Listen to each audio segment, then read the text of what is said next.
Para saudara dan saudari yang Tuhan cintai, selamat pagi dan selamat bertemu lagi dalam renungan harian dari Paroki Santo Fransiskus Assisi Apio, edisi hari Sabtu, tanggal 21 Maret 2026, dalam masa Prapaskah yang keempat.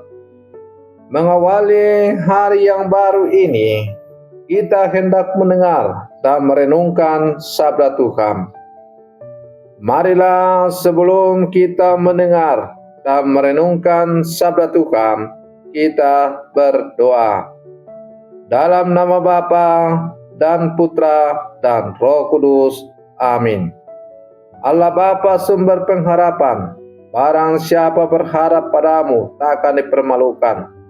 Kami mohon semoga kami senantiasa percaya bahwa dalam penderitaan dan penghinaan, Engkau tetaplah Allah kami yang membela dan melindungi. Bersabdalah ya Tuhan, kami siap mendengarkan. Terpujilah Engkau Bapa, Putra dan Roh Kudus, kini dan sepanjang segala masa. Amin. Dalam nama Bapa dan Putra dan Roh Kudus. Amin. Para saudara dan saudari yang Tuhan cintai, sabda Tuhan yang hendak kita dengar dan kita renungkan untuk mengawali hari yang baru ini diambil dari Injil Yohanes pasal 7 ayat 40 sampai 53. Tuhan bersamamu. Inilah Injil suci menurut Yohanes. Sekali peristiwa, Yesus mengajar di Yerusalem. Beberapa di antara orang banyak yang mendengarkan perkataan Yesus berkata, "Dia ini benar-benar nabi yang akan datang." Yang lain berkata, "Ia ini Mesias." Tetapi yang lain lagi berkata, "Bukan, Mesias tidak datang dari Galilea."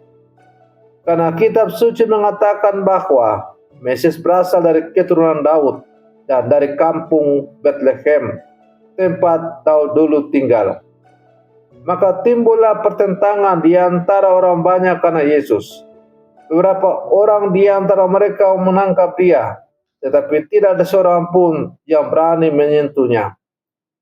Maka ketika penjaga-penjaga yang ditugaskan imam-imam kepala dan orang-orang Farisi pergi kepada imam-imam kepala, orang-orang Farisi berkata kepada mereka, "Mengapa kamu tidak membawanya?"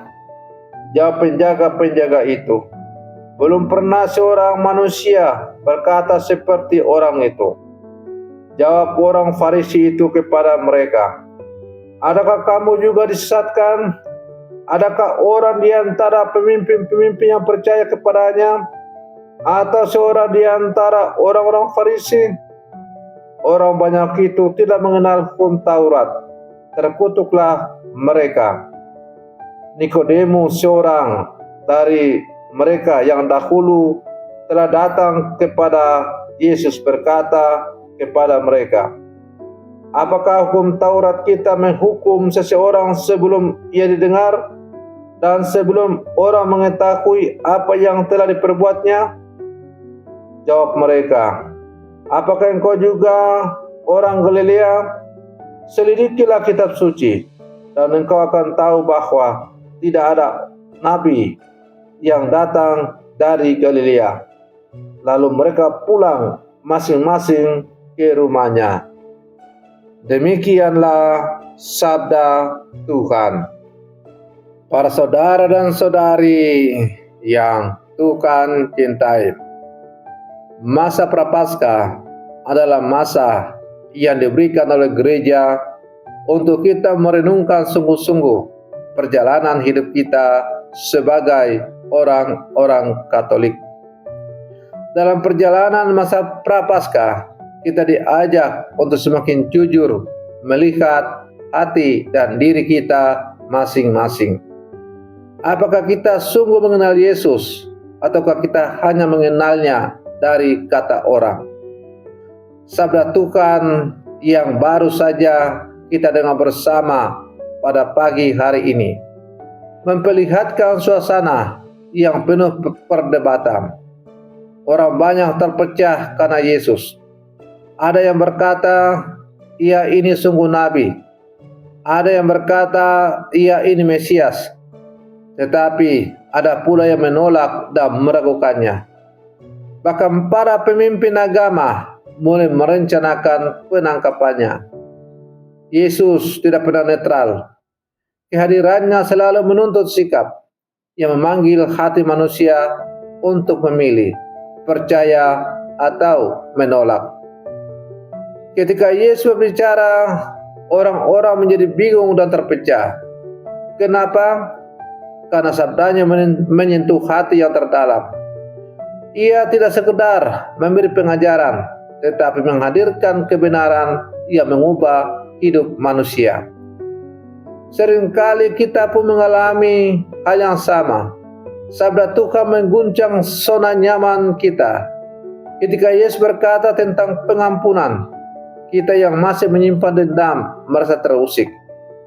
Ketika ia berbicara tentang pertobatan, kita yang terbiasa hidup biasa-biasa saja merasa tidak nyaman. Masa prapaskah adalah masa ketika Tuhan mengguncang kita dengan lembut supaya kita bangun dari kelalaian rohani. Dalam sabda Tuhan yang baru saja kita dengar, ada kelompok yang mau mendengar dan ada kelompok yang menolak sebelum benar-benar memahami. Bahkan para penjaga yang diutus untuk menangkap Yesus pulang dengan kagum dan berkata, belum pernah seorang manusia berkata seperti orang itu. Sebaliknya para pemimpin agama justru menutup hati mereka. Mereka merasa sudah tahu segalanya. Para saudara dan saudari yang Tuhan cintai, iman bukan soal siapa yang paling banyak tahu tentang Tuhan, tetapi siapa yang paling mau membuka hati bagi Tuhan. Kadang kita rajin berdoa, aktif di gereja, bahkan melayani, tetapi hati kita bisa tetap tertutup. Tertutup oleh kesombongan, tertutup oleh rasa benar sendiri, tertutup oleh luka lama. Nikodemus yang sebelumnya datang kepada Yesus pada malam hari mulai berani membelanya. Ia tidak langsung menjadi murid yang sempurna, tetapi ia bergerak menuju terang. Masa prapaskah mengajak kita seperti Nikodemus. Mungkin kita masih ragu, mungkin kita masih takut, tetapi kita tetap melangkah mendekat kepada Yesus. Para saudara dan saudari yang Tuhan cintai, sabda Tuhan yang baru saja kita dengar diakhiri dengan kata-kata, lalu mereka pulang masing-masing ke rumahnya. Yesus ditolak, diperdebatkan, bahkan hendak ditangkap. Namun ia tetap setia pada misinya. Betapa sering kita merasa kecil ketika ditolak, disalahfahami, atau tidak dihargai. Dalam keluarga, dalam pelayanan, dalam pekerjaan, kadang kita baik hati, tidak selalu diterima. Yesus mengajarkan kepada kita, kesetiaan lebih penting daripada popularitas, kebenaran lebih penting daripada pujian. Para saudara dan saudari yang Tuhan cintai, melalui sabda Tuhan yang dipendengarkan oleh gereja kepada kita pada hari ini, kita diajak untuk merenungkan perjalanan hidup kita masing-masing dan bertanya secara jujur pada diri kita, siapakah Yesus bagiku? Apakah aku sungguh terbuka hati bagi sabdanya, atau aku masih berdiri di antara keraguan dan ketakutan? Yesus tetap hadir bahkan ketika dunia menolaknya. Ia mengetuk hati kita dengan lembut. Jangan biarkan prapaskah ini berlalu tanpa perubahan hidup.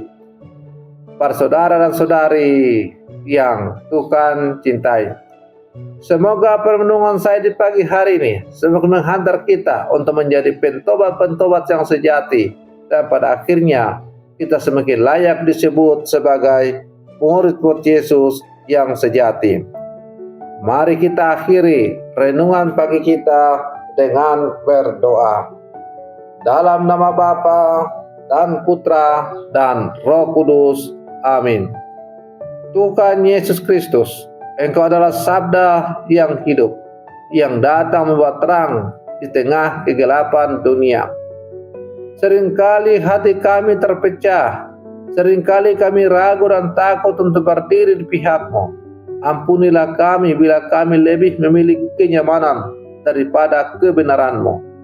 Bukalah hati kami di masa prapaskah ini, agar kami berani percaya, berani bersaksi, dan berani setia meskipun ditolak. Jadikan kami pribadi-pribadi yang tidak hanya mengagumi sabda-Mu, tetapi sungguh menghidupinya. Teguhkan langkah kami menuju pertobatan sejati, dan tuntunlah kami sampai pada sukacita Paskah. Doa ini kami sampaikan kepadamu dengan pengantaran Kristus Tuhan kami. Amin. Dalam nama Bapa dan Putra dan Roh Kudus. Amin. Para saudara dan saudariku yang terkasih, selamat pagi. Tuhan memberkati kita semua.